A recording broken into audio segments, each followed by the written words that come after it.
A very good morning to all the students. आज का जो टॉपिक हमने सेलेक्ट किया है वो है nature and scope of economics. जैसा कि आप जानते ही हैं कि इकोनॉमिक्स का स्कोप जो है वो बहुत वाइड है, इसीलिए कि आपके कॉन्सेप्ट्स क्लियर हों मैंने इन्हें कुछ सब टॉपिक्स में डिवाइड किया है and will be taking these topics separately. सब टॉपिक्स हैं the subject matter of economics, विषय वस्तु क्या है इकोनॉमिक्स की, इज़ इट अ साइंस और एन आर्ट, ये एक विज्ञान है या कला के रूप में पढ़ते हैं हम इकोनॉमिक्स को, फिर ये पॉजिटिव साइंस है या नॉर्मेटिव साइंस है, वास्तविक विज्ञान है या आदर्श विज्ञान है, is it a social science और can economics solve practical problems, क्या वो प्रैक्टिकल प्रॉब्लम्स को सॉल्व करती है। So we will be taking these topics one by one ताकि आपके कॉन्सेप्ट्स हमेशा क्लियर रहें, बिकॉज इन ये this is the very basic of economics. अगर हमें ये कॉन्सेप्ट समझ आ जाते हैं तो will be doing it, will be starting these topics separately। तो सबसे पहले हम लेते हैं subject matter of economics. Subject matter में हम इसे दो ब्रांचेस में डिवाइड करते हैं, माइक्रो एंड मैक्रो इकोनॉमिक्स, व्यष्टि और समष्टि अर्थशास्त्र। तो हम देखें कि ये जो दो ब्रांचेस हैं, सबसे पहले तो इनके नाम कहाँ से आए। माइक्रो इकोनॉमिक्स क्यों कहते हैं, क्योंकि ये एक ग्रीक वर्ड से लिया है, मिक्रोस, दैट मीन्स स्मॉल यानी कि सूक्ष्म।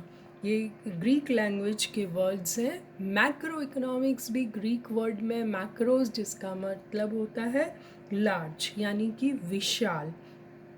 तो मैक्रो से बना है विशाल, यानी कि अगर हम मैक्रो इकोनॉमिक्स को देखें तो ये एक सामूहिक अर्थशास्त्र है, जबकि अगर हम माइक्रो के बारे में बात करें तो माइक्रो व्यष्टि अर्थशास्त्र को कहते हैं और ये व्यक्तिगत स्मॉल सूक्ष्म अध्ययन है, पृथक पृथक अध्ययन है, और इसको हम ज़्यादा डिटेल में देखते हैं।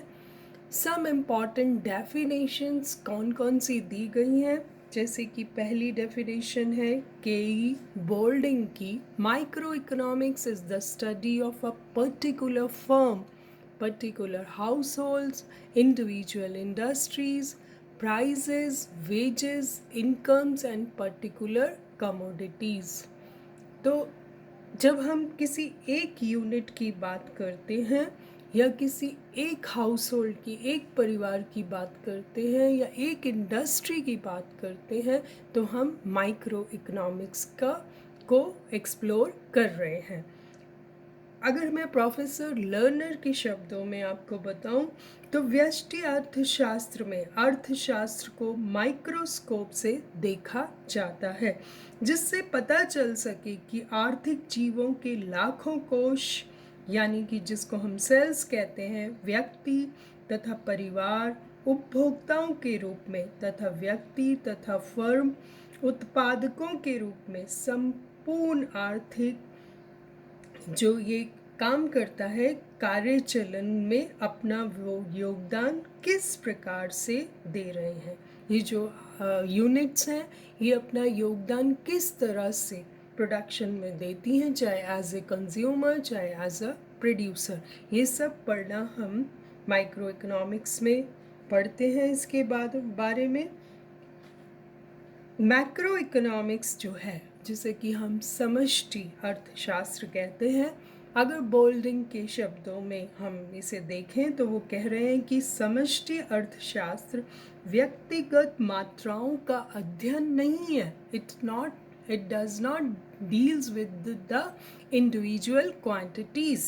तो फिर ये क्या है, बल्कि इन मात्राओं के समूह का अध्ययन करता है, व्यक्तिगत आयों का नहीं अपितु राष्ट्रीय आय का, इंडिविजुअल इनकम्स का नहीं बल्कि नेशनल इनकम का, व्यक्तिगत कीमतों का नहीं not with the individual prices but with the price level, सामान्य कीमत स्तर की बात करता है, व्यक्तिगत उत्पादन का नहीं बल्कि राष्ट्रीय उत्पादन की बात करता है, नेशनल आउटपुट। सो आपने देखा माइक्रो इकोनॉमिक्स जो है it deals with the micro units, और macro economics it deals with the aggregates. समष्टि आर्थिक विश्लेषण की विषय वस्तु ये व्याख्या करती है कि राष्ट्रीय आय, रोजगार का स्तर कैसे निर्धारित होता है। तो राष्ट्रीय लेवल पर, नेशनल लेवल पर जो इश्यूज हैं उसको मैक्रो इकोनॉमिक्स में स्टडी किया जाता है। तो आपने देखा कि मैक्रो और माइक्रो में दोनों डेफिनेशंस से उसकी जो स्कोप है उसका पता लग रहा है। अब हम देखें कि माइक्रो और मैक्रो टर्म्स आई कहाँ से, who is coined these terms. तो ये एक बहुत इम्पॉर्टेंट जीके का भी क्वेश्चन बनता है कि professor Ragnar Frisch of Oslo university has coined these words. इन्होंने ये एक नॉर्वेगियन इकोनॉमिस्ट थे और ही रिसीव्ड, और जो जानने वाली बात है वो ये है कि he was the first Nobel prize winner, जो कि इन 1968 में स्टार्ट किए गए थे नोबल प्राइजेस, और जो पहला नोबल प्राइज़ इकोनॉमिक्स में मिला वो नोबल प्राइज़ था रेगनार फ्रिस्क को। He is known for being one of the founder of the discipline of econometrics and for coining the widely used term pair micro and macro in 1933। तो ये बातें भी आप साथ साथ याद करते जाएं, बिकॉज आपको ये कॉम्पिटिटिव एग्ज़ाम्स में कई बार इससे रिलेटेड क्वेश्चंस पूछे जाते हैं। Who coined the terms micro and macro, when, and he belongs to which country। तो इस तरह के छोटे छोटे जो बातें हैं इनको भी नोट करते जाएं। Now let's compare. मैंने कंपैरिजन करते हुए आपको माइक्रो और मैक्रो इकोनॉमिक्स के कुछ इश्यूज बताऊंगी ताकि आपको हमेशा याद रहें। तो आपको एग्ज़ाम में भी कभी कभी कंपैरेटिव क्वेश्चंस आते हैं कि कंपेयर माइक्रो विद मैक्रो, चाहे उसकी इम्पोर्टेंस है चाहे उसकी लिमिटेशंस है। तो you should know the comparison between micro and macro economics. सबसे पहले हम देखें तो micro economics it studies the economic behaviour of an individual unit.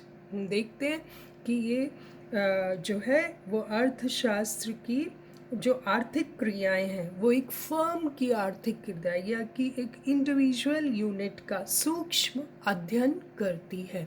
It explains how relative prices of goods and services and of productive factors are determined. जो उसका main है वो है, मेन एम माइक्रो का क्या है कि साधनों के आवंटन से ही निश्चित होता है कि किन किन वस्तुओं का तथा किस प्रकार उत्पादन किया जाएगा और उसका जो मूल्य है वो कैसे डिसाइड होता है। पदार्थ कीमत सिद्धांत, साधन कीमत सिद्धांत, ये दोनों चीज़ों को पढ़ता है।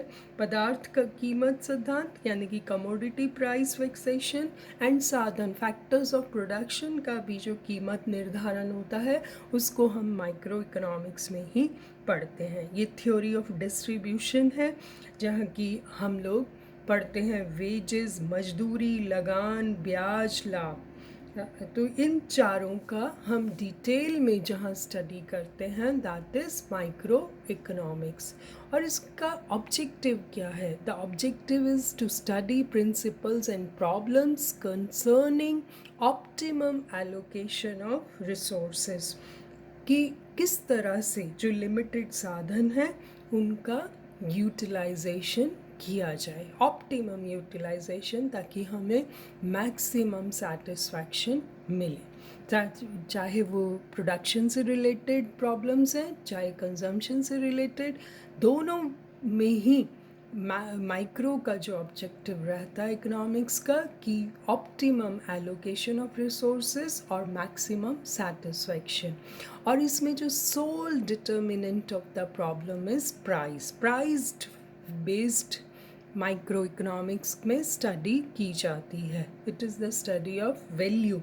हम वैल्यू या कमोडिटी प्राइसिंग, फैक्टर प्राइसिंग, सब हम इसी से ही, थ्योरी ऑफ डिमांड, हम बहुत कुछ माइक्रो इकोनॉमिक्स में ही स्टडी करते हैं। Next is macro economics. अगर हम मैक्रो इकोनॉमिक्स की बात करें तो it studies the economy as a whole. It is the study of aggregates. इसका ये समष्टि परक आर्थिक विश्लेषण समूहों में फलन संबंधी का विश्लेषण करता है, that is functional relationship establish करता है। हम देख चुके हैं कि ये आर्थिक विश्लेषण की विषय वस्तु ये है कि ये व्याख्या करता है राष्ट्रीय आय का, रोजगार का स्तर कैसा हो, उत्पादन, उच्चावन, वजन किन कारणों से होते हैं। मैक्रो इकोनॉमिक्स की फील्ड भी जो है वो बहुत वाइडर है। तो इस तरह से हमने देखा कि दोनों माइक्रो और मैक्रो इकोनॉमिक्स किसने कॉइन किए ये टर्म्स, एंड माइक्रो इकोनॉमिक्स और मैक्रो इकोनॉमिक्स का मीनिंग क्या है, ऑब्जेक्टिव्स क्या हैं, and what are the sole, जो उसकी इश्यूज़ क्या हैं। दोनों फील्ड्स किस किस चीज़ में अपना स्पेसिफिकेशन है उनका, दोनों माइक्रो इकोनॉमिक्स और मैक्रो इकोनॉमिक्स ब्रांचेस में। आगे फिर हम इसे कंटिन्यू करेंगे नेक्स्ट लेक्चर में। Thank you so much.